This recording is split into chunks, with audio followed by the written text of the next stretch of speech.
Samantha Guerry has been friends with Christine Blasey Ford for 40 years, and they went to high school together. We spoke to her earlier from a studio across town here in Washington.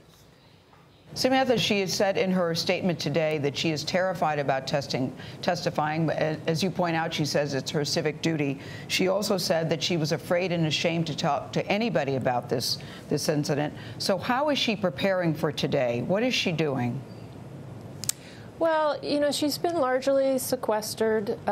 She's a very private person anyway, and having this very bright light shown on her in this instance has been daunting. So she's spent quite a bit of time on her own, quietly gathering her thoughts, gathering her strength so that she is prepared today. Well, some of the questions today will be very personal, as you know, about her marriage, her mental health, her politics. Do you think that she is ready for that kind of scrutiny in such a public setting? Are you worried about her?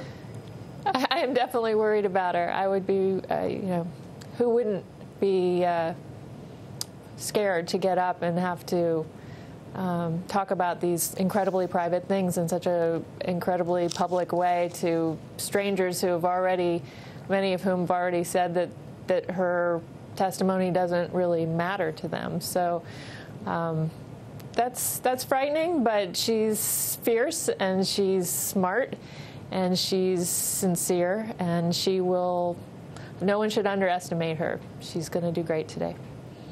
Samantha, some of the questioning about her recollection of this event is centered around the specificity on the one hand, but also the vagueness on the other hand in terms of her account. How do you sort through those details? Is it possible in your mind, while you believe your friend and you believe that something happened, are you as certain that it was this specific person, Judge Kavanaugh, that was involved in whatever happened? I am.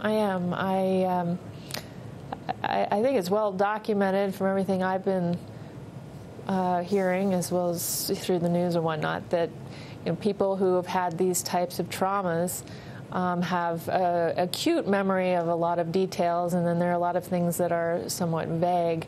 So I think that's fairly typical.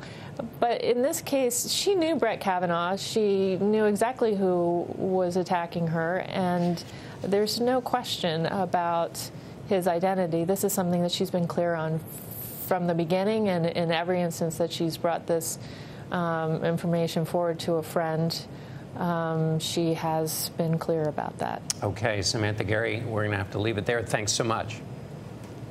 My pleasure.